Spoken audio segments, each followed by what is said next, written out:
بسم اللہ الرحمن الرحیم۔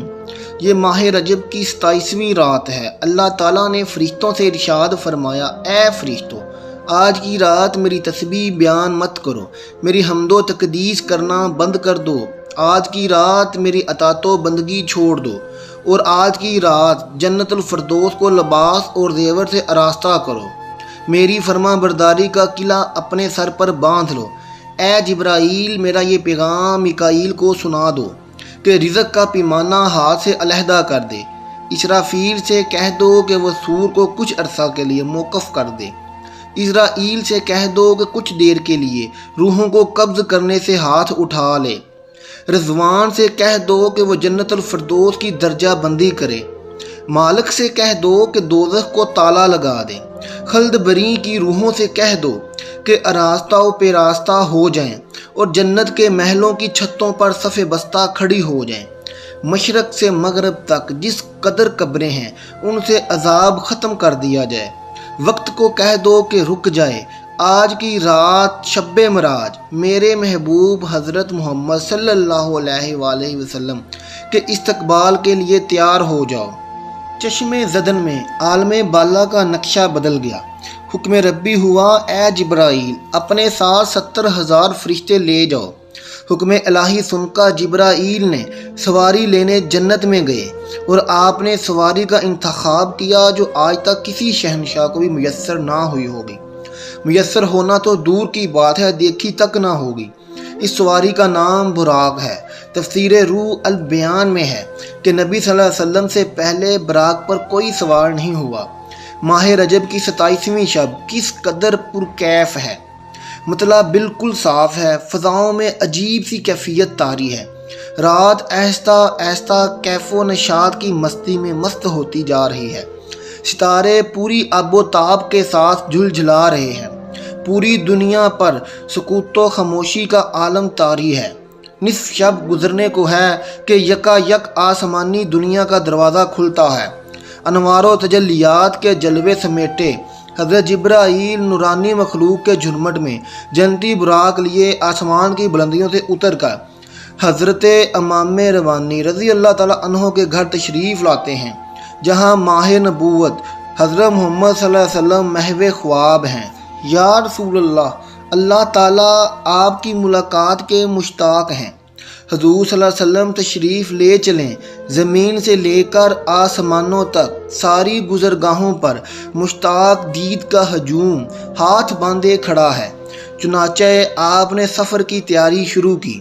اس موقع پر حضرت جبرائیل علیہ السلام نے آپ کا سینہ مبارک چاک کیا اور دل کو دھو دیا۔ حضور صلی اللہ علیہ وسلم کا ارشاد گرامی ہے کہ میرے پاس ایک آنے والا آیا اور اس نے میرا سینہ چاک کیا۔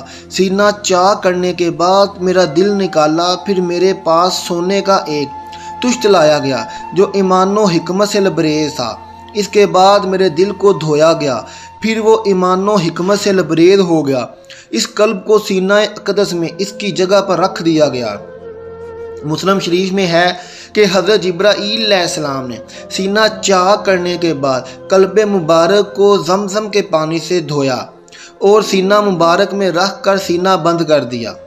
چند لمحوں کے بعد وہ وقت بھی آ گیا کہ سرور کونین حضرت محمد صلی اللہ علیہ وآلہ وسلم براق پر تشریف فرما ہو گئے۔ حضرت جبرائیل علیہ السلام نے رکاب تھام لی، حضرت میکائیل علیہ السلام نے لگام پکڑی، حضرت اسرافیل علیہ السلام نے زین کو سنبھالا۔ حضرت امام کاشفی رحمۃ اللہ علیہ فرماتے ہیں کہ معراج کی رات 80,000 فرشتے حضور صلی اللہ علیہ وسلم کے دائیں طرف اور 80,000 بائیں طرف تھے۔ فضا فرشتوں کے درود و سلام کی صداؤں سے گونج اٹھی اور آقائے نامدار حضرت محمد صلی اللہ علیہ وآلہ وسلم درود و سلام کی گونج میں سفر معراج کا آغاز فرماتے ہیں۔ اس واقعہ کو قرآن مجید نے اللہ تعالیٰ نے اس طرح بیان فرمایا ہے، آنکھیں بند کیے، دل بیدار لیے آرام فرما رہے ہیں۔ حضرت جبرائیل امین ہاتھ باندھ کر کھڑے ہیں اور سوچ رہے ہیں کہ اگر آواز دے کر جگایا گیا تو بے ادبی ہو جائے گی۔ فکر مند ہیں کہ معراج کے دلہا کو کیسے بیدار کیا جائے۔ اسی وقت حکم ربی ہوتا ہے، یا جبرائیل قبل قدمیاں، اے جبرائیل میرے محبوب کے قدموں کو چوم لے تاکہ تیرے لبوں کی ٹھنڈک سے میرے محبوب کی آنکھ کھل جائے۔ اسی دن کے واسطے میں نے تجھے کافور سے پیدا کیا۔ حکم سنتے ہی جبرائیل نے آگے بڑھے اور اپنے کفوری ہونٹ محبوب عالم حضرت محمد صلی اللہ علیہ وسلم کے پائے ناز سے مس کر دیے۔ یہ منظر بھی کس قدر حسین ہوگا جب جبرائیل علیہ السلام نے فخر کائنات حضرت محمد صلی اللہ علیہ وآلہ وسلم کے قدموں کو بوسہ دیا۔ حضرت جبرائیل علیہ السلام کے ہونٹوں کی ٹھنڈک پا کر حضور صلی اللہ علیہ وسلم بیدار ہوتے ہیں اور دریافت کرتے ہیں، اے جبرائیل کیسے آنا ہوا؟ عرض کرتے ہیں، یا رسول اللہ صلی اللہ علیہ وآلہ وسلم، خدائے بزرگ و برتر کی طرف سے بلاوے کا پروانہ لے کر حاضر ہوا ہوں۔ میزبان بھی نور تو مہمان بھی نور، نوریوں کی یہ نوری بارات فلک بوس پہاڑیوں، بے آب و گیا ریگستانوں گھنے جنگلوں، چٹیل میدانوں سرسبز و شاداب وادیوں پر، خطر و ویرانوں پر سے سفر کرتی ہوئی وادی بطحا میں پہنچی جہاں کھجور کے بے شمار درخت ہیں۔ حضرت جبرائیل علیہ السلام عرض کرتے ہیں کہ حضور یہاں اتر کر 2 رکعت نفل ادا کیجیے۔ یہ آپ کی ہجرت گاہ مدینہ طیبہ ہے۔ نفل کی ادائیگی کے بعد پھر سفر شروع ہوتا ہے۔ راستے میں ایک سرخ ٹیلہ آتا ہے جہاں حضرت موسیٰ علیہ السلام کی قبر ہے۔ حضور صلی اللہ علیہ وسلم ارشاد فرماتے ہیں کہ معراج کی رات میں سرخ ٹیلے سے گزرا تو میں نے دیکھا کہ وہاں موسیٰ علیہ السلام کی قبر ہے اور وہ اپنی قبر میں کھڑے ہو کر نماز پڑھ رہے ہیں۔ پھر دیکھتے ہیں کہ دیکھتے بیت المقدس بھی آ گیا جہاں قدسیوں کا جم غفیر سلامی کے لیے موجود ہے۔ حوروں غلمہ خوش آمدید کہنے کے لیے تقریباً 1,24,000 انبیاء استقبال کے لیے کھڑے تھے۔ حضور صلی اللہ علیہ وسلم اس مقام پر تشریف فرما ہوئے جسے باب محمد کہا جاتا ہے۔ حضرت جبرائیل علیہ السلام ایک پتھر کے پاس آئے جو اس جگہ موجود تھا۔ حضرت جبرائیل علیہ السلام نے اس پتھر میں اپنی انگلی مار کر اس میں سوراخ کر دیا اور براق کو اس میں باندھ دیا۔ آفتاب نبوت حضرت محمد صلی اللہ علیہ وآلہ وسلم مسجد اقصیٰ میں داخل ہوتے ہیں۔ صحن حرم سے فلک تک نور ہی نور چھایا ہوا ہے۔ ستارے ماند پڑ چکے ہیں، قدسی سلامی دے رہے ہیں۔ حضرت جبرائیل علیہ السلام اذان دے رہے ہیں۔ تمام انبیاء اور رسل صف در صف کھڑے ہو رہے ہیں۔ جب صفیں بن چکیں تو امام الانبیاء فخر دو جہاں حضرت محمد صلی اللہ علیہ وآلہ وسلم امامت فرماتے تشریف لاتے ہیں۔ تمام انبیاء اور رسل انبیاء کی اقتدا میں 2 رکعت نماز ادا کر کے اپنی نیاز مندی کا اعلان کرتے ہیں۔ ملائکہ اور انبیاء کرام سب کے سب سر تسلیم خم کیے ہوئے کھڑے ہیں۔ بیت المقدس نے آج تک ایسا دل نواز منظر اور روح پرور سما نہیں دیکھا ہوگا۔ وہاں سے فارغ ہو کر عظمت و رفت کے پرچم پھر بلند ہونے شروع ہوتے ہیں۔ درود و سلام سے فضا ایک مرتبہ پھر گونج اٹھتی ہے۔ سرور کونین حضرت محمد صلی اللہ علیہ وآلہ وسلم نوری مخلوق کے جھرمٹ میں آسمان کی طرف روانہ ہوتے ہیں۔ حضور صلی اللہ علیہ وآلہ وسلم فرماتے ہیں، پھر مجھے اوپر لے جایا گیا۔ براق کی رفتار کا عالم یہ تھا کہ جہاں تک نگاہ کی انتہا ہوتی وہاں براق کا پہلا قدم ہوتا، فوراً ہی پہلا آسمان آ گیا۔ حضرت جبرائیل علیہ السلام نے دروازہ کھٹکھٹایا۔ دربان نے پوچھا کون ہے؟ جواب دیا جبرائیل۔ دربان نے پوچھا تمہارے ساتھ کون ہے؟ حضرت جبرائیل علیہ السلام نے کہا حضرت محمد صلی اللہ علیہ وآلہ وسلم۔ دربان نے کہا مرحبا، دروازے انہی کے لیے کھولے جائیں گے۔ چنانچہ دروازہ کھول دیا گیا۔ آسمان اول پر حضرت آدم علیہ السلام نے حضور کونین صلی اللہ علیہ وآلہ وسلم کو خوش آمدید کہا۔ دوسرے آسمان پر پہنچے تو حضرت عیسیٰ علیہ السلام اور حضرت یحییٰ علیہ السلام نے حضور صلی اللہ علیہ وسلم کو خوش آمدید کہا۔ تیسرے آسمان پر حضرت یوسف علیہ السلام نے، چوتھے آسمان پر حضرت ابراہیم علیہ السلام نے، پانچویں آسمان پر حضرت ہارون علیہ السلام نے، چھٹے آسمان پر حضرت موسیٰ علیہ السلام نے اور ساتویں آسمان پر حضرت ابراہیم علیہ السلام نے سرور کونین حضرت محمد صلی اللہ علیہ وآلہ وسلم کا استقبال کیا اور خوش آمدید کہا۔ پھر آپ صلی اللہ علیہ وسلم کو جنت کی سیر کرائی گئی۔ پھر آپ صلی اللہ علیہ وسلم اس مقام پر پہنچے جہاں کلمہ قدرت کے چلنے کی آواز سنائی دیتی تھی۔ اس کے بعد پھر آپ صلی اللہ علیہ وسلم سدرۃ المنتہا تک پہنچے۔ سدرہ وہ مقام ہے جہاں مخلوق کے علوم کی انتہا ہے۔ فرشتوں نے اذن طلب کیا کہ اے اللہ، تیرے محبوب تشریف لا رہے ہیں، ان کے دیدار کی ہمیں اجازت عطا فرمائی جائے۔ اللہ تعالیٰ نے حکم دیا کہ تمام فرشتے سدرۃ المنتہا پر جمع ہو جائیں، اور جب میرے محبوب کی سواری آئے تو سب زیارت کر لیں۔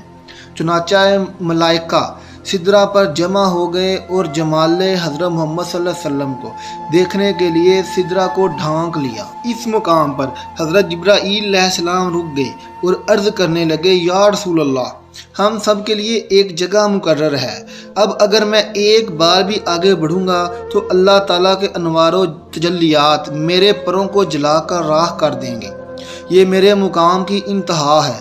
سبحان اللہ۔ حضور صلی اللہ علیہ وسلم کی رفت و عظمت کا اندازہ لگائیے کہ جہاں شہباز و سدرہ کے بازو تھک جائیں اور روح العالمین کی حد ختم ہو جائے، وہاں حضور صلی اللہ علیہ وسلم کی پرواز شروع ہوتی ہے۔ اس موقع پر حضور صلی اللہ علیہ وسلم نے ارشاد فرمایا، اے جبرائیل، کوئی حاجت ہو تو بتاؤ۔ حضرت جبرائیل علیہ السلام نے عرض کی، یا رسول اللہ، یہ مانگتا ہوں کہ قیامت کے دن پل صراط پر آپ کی امت کے لیے بازو پھیلا سکوں، تاکہ حضور صلی اللہ علیہ وسلم کا ایک غلام بھی آسانی کے ساتھ پل صراط سے گزر جائے۔ حضور صلی اللہ علیہ وآلہ وسلم کے صحابہ کرام حضرت انس بن مالک رضی اللہ تعالیٰ عنہ اور حضرت حسن رضی اللہ تعالیٰ عنہ فرماتے ہیں کہ شب معراج حضور صلی اللہ علیہ وسلم نے اپنے سر کی آنکھوں سے اللہ تعالیٰ کی ذات کا مشاہدہ فرمایا۔ حضرت ابن عباس رضی اللہ تعالیٰ عنہ فرماتے ہیں کہ اللہ تعالیٰ نے حضرت ابراہیم علیہ السلام کو خلیل، موسیٰ علیہ السلام کو کلام اور حضرت سید مرسلین حضور صلی اللہ علیہ وسلم کو اپنے دیدار کا اعزاز بخشا۔ حضرت امام احمد رضی اللہ تعالیٰ عنہ نے فرمایا کہ میں حدیث سے حضرت ابن عباس رضی اللہ تعالیٰ عنہ کا قائل ہوں کہ حضور صلی اللہ علیہ وسلم نے اپنے رب کو دیکھا۔ حضرت خواجہ حسن بصری رضی اللہ تعالیٰ عنہ قسم کھاتے ہیں کہ حضور صلی اللہ علیہ وسلم نے شب معراج اللہ تعالیٰ کو دیکھا۔ فخر دو عالم حضرت محمد صلی اللہ علیہ وآلہ وسلم کو شب معراج اللہ تعالیٰ نے 3 تحفے عطا فرمائے۔ پہلا سورۃ بقرہ کی آخری 3 آیتیں، جن میں اسلامی عقائد، ایمان کی تکمیل اور مصیبتوں کو ختم ہونے کی خوشخبری دی گئی۔ دوسرا تحفہ یہ دیا گیا کہ امت محمد صلی اللہ علیہ وآلہ وسلم جو شرک نہ کرے گا وہ ضرور بخشا جائے گا۔ تیسرا تحفہ یہ کہ امت پر 50 نمازیں فرض ہوگیں۔ اللہ تعالیٰ کی طرف سے ان تینوں انعامات و تحائف کو لے کر جلوہ الہی سے سرفراز ہو کر عرش، کرسی، لوح قلم، جنت و دوزخ، عجائب غرائب، اسرار و موضوع کی بڑی بڑی نشانیوں کا مشاہدہ فرمانے کے بعد جب محمد صلی اللہ علیہ وآلہ وسلم واپسی کے لیے روانہ ہوئے تو چھٹے آسمان پر حضرت موسیٰ علیہ السلام نے دریافت کیا، کیا عطا ہوا؟ حضور صلی اللہ علیہ وسلم نے امت پر 50 نمازوں کی فرضیت کا ذکر فرمایا۔ حضرت موسیٰ علیہ السلام نے کہا، اے اللہ کے نبی، میں نے اپنی قوم پر خوب تجربہ کیا ہے، آپ کی امت یہ بار نہ اٹھا سکے گی، آپ واپس جائیے اور نماز کی کمی کرائیے۔ رسول صلی اللہ علیہ وآلہ وسلم پھر تشریف لے گئے اور 10 نمازیں کم کرا لیں۔ پھر ملاقات ہوئی اور موسیٰ علیہ السلام نے پھر کم کرانے کے لیے کہا۔ حضور صلی اللہ علیہ وآلہ وسلم پھر بارگاہ الہی میں پہنچے، 10 نمازیں کم کرا لیں۔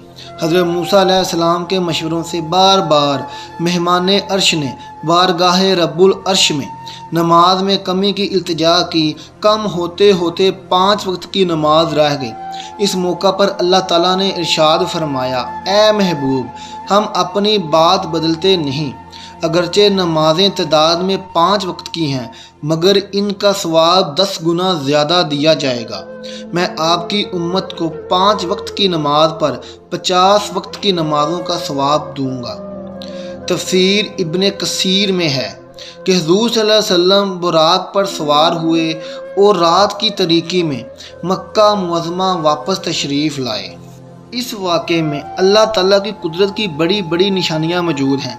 یہ ساری کائنات جو کہ کارخانہ قدرت ہے اور اس کارخانہ عالم کا مالک حقیقی اللہ تعالیٰ ہے۔ جب اللہ تعالیٰ نے اپنے محبوب پیغمبر کو اپنی قدرت کی نشانیاں دکھانے کے لیے بلوایا تو اس میں کتنا وقت لگا اس کا اندازہ ہم نہیں لگا سکتے۔ اللہ تعالیٰ جو ہر شے پر قدرت رکھنے والا ہے، اس رب کائنات نے اس کارخانہ عالم کو یکدم بند کر دیا، سوائے اپنے محبوب صلی اللہ علیہ وآلہ وسلم اور ان چیزوں کے جنہیں حضور صلی اللہ علیہ وسلم نے متحرک پایا۔ باقی تمام کائنات کو ٹھہرا دیا گیا، چاند اپنی جگہ ٹھہر گیا، سورج اپنی جگہ رک گیا، حرارت اور ٹھنڈک اپنی جگہ ٹھہر گئی۔ حضور صلی اللہ علیہ وسلم کے بستر مبارک کی حرارت اپنی جگہ قائم رہی۔ حجرہ مبارک کی زنجیر ہلتے ہوئے جس جگہ پہنچی تھی وہیں رک گئی۔ جو سویا تھا سوتا رہ گیا، جو بیٹھا تھا بیٹھا رہ گیا۔ عرض یہ کہ زمانے کی حرکت بند ہو گئی۔ جب سرکاری دو عالم محمد صلی اللہ علیہ وآلہ وسلم راتوں رات ایک طویل سفر کر کے زمین پر تشریف لائے تو کارخانہ عالم بحکم الہی پھر چلنے لگا۔ ہر شے ازہر نو مراحل کو طے کرنے لگی۔ چاند سورج اپنی منازل طے کرنے لگے، حرارت و ٹھنڈک اپنے درجات طے کرنے لگی۔ غرض یہ کہ جو چیز سکون میں آ گئی تھی مائل بحرکت ہونے لگی۔ بستر مبارک کی حرارت اپنے درجات طے کرنے لگی، حجرہ مبارک کی زنجیر ہلنے لگی۔ کائنات میں نہ کوئی تغیر آیا اور نہ ہی کسی کو احساس تک ہوا۔ حضور سرور کونین صلی اللہ علیہ وآلہ وسلم نے صبح ہوتے ہی اس واقعے کا ذکر اپنی چچا زاد بہن امام ہانی سے فرمایا۔ انہوں نے عرض کی، قریش سے اس کا تذکرہ نہ کیا جائے، لوگ انکار کریں گے۔ آپ صلی اللہ علیہ وسلم نے فرمایا، حق بات ضرور کروں گا، میرا رب سچا ہے اور جو کچھ میں نے دیکھا وہی سچ ہے۔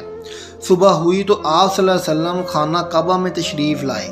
خانہ کعبہ کے آس پاس قریش کے بڑے بڑے روسا جمع تھے۔ آپ صلی اللہ علیہ وسلم مقام ہجر میں بیٹھ گئے اور لوگوں کو مخاطب کر کے واقعہ معراج بیان فرمایا۔ حضرت محمد صلی اللہ علیہ وآلہ وسلم کا یہ تذکرہ سن کر کفار و مشرکین ہنسنے لگے اور مذاق اڑانے لگے۔ ابو جہل بولا، کیا یہ بات آپ پوری قوم کے سامنے کہنے کے لیے تیار ہیں؟ آپ صلی اللہ علیہ وسلم نے فرمایا، بے شک۔ ابو جہل نے کفار مکہ کو بلایا اور جب تمام قبائل جمع ہو گئے تو حضور صلی اللہ علیہ وسلم نے سارا واقعہ بیان فرمایا۔ کفار واقعہ سن کر تالیاں بجانے لگے اور اللہ تعالیٰ کے محبوب کا مذاق اڑانے لگے۔ ان قبائل میں شام کے تاجر بھی تھے، انہوں نے بیت المقدس کو کئی بار دیکھا تھا۔ انہوں نے حضور صلی اللہ علیہ وسلم سے کہا، ہمیں معلوم ہے کہ آپ آج تک بیت المقدس نہیں گئے، بتائیے اس کے ستون اور دروازے کتنے ہیں؟ حضور صلی اللہ علیہ وسلم ارشاد فرماتے ہیں کہ یکا یک بیت المقدس کی پوری عمارت میرے سامنے آ گئی۔ وہ جو سوال کرتے جواب دیتا جاتا تھا، مگر پھر بھی انہوں نے اس واقعے کو سچا نہ مانا۔ جب حضور صلی اللہ علیہ وآلہ وسلم مسجد اقصیٰ کے بارے میں جواب دے چکے تو کفار مکہ حیران ہو کر کہنے لگے، مسجد اقصیٰ کا نقشہ تو آپ نے ٹھیک ٹھیک بتا دیا، لیکن ذرا یہ بتائیے کہ مسجد اقصیٰ جاتے یا آتے ہوئے ہمارا قافلہ آپ کو راستے میں ملا یا نہیں؟ حضور صلی اللہ علیہ وسلم نے ارشاد فرمایا کہ ایک قافلہ مقام روحہ پر گزرا، ان کا ایک اونٹ گم ہو گیا تھا، وہ لوگ اسے تلاش کر رہے تھے اور ان کے پالان میں پانی کا بھرا ہوا ایک پیالہ رکھا ہوا تھا۔ مجھے پیاس لگی تو میں نے پیالہ اٹھا کر اس کا پانی پی لیا، پھر اس کی جگہ کو ویسے ہی رکھ دیا جیسے وہ رکھا ہوا تھا۔ وہ لوگ آئیں تو ان سے دریافت کرنا کہ جب وہ اپنا گمشدہ اونٹ تلاش کر کے پلان کی طرف واپس آئے تو کیا انہوں نے اس پیالہ میں پانی پایا تھا یا نہیں؟ انہوں نے کہا، ہاں ٹھیک ہے، یہ بہت بڑی نشانی ہے۔